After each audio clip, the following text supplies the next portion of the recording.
ขดอยู่นั่น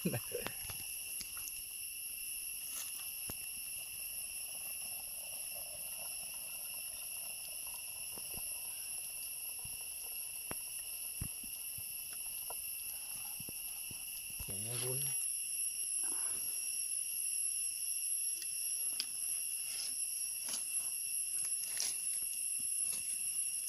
นี่นะ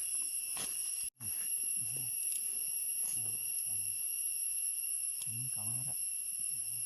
เงามาสองกะนี่ไม่จางเลย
มือตรงนี้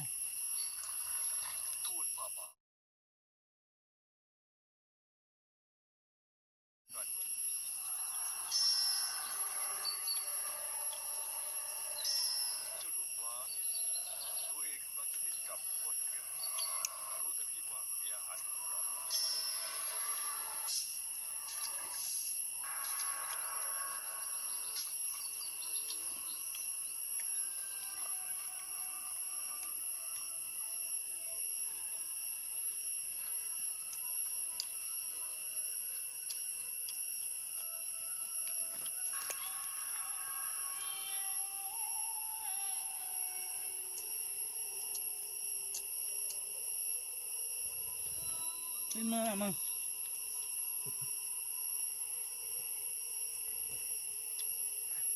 ถ้าอีกนั่นเขียวอยู่เนี่ยตกมั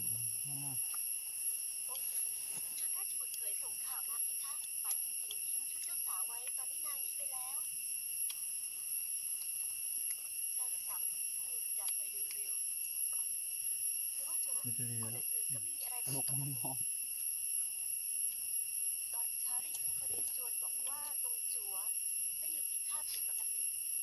ไปก็เม็ด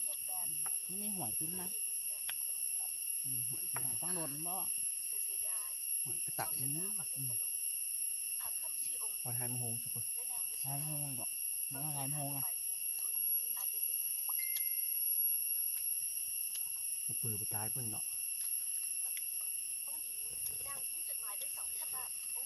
มาทายมะฮงเหรอฮะน่าร้อนไปตายเพิ่งดีๆตายก็เลาะขึ้นมาหอยนี่ดอกมันได้กระต่างกันนะ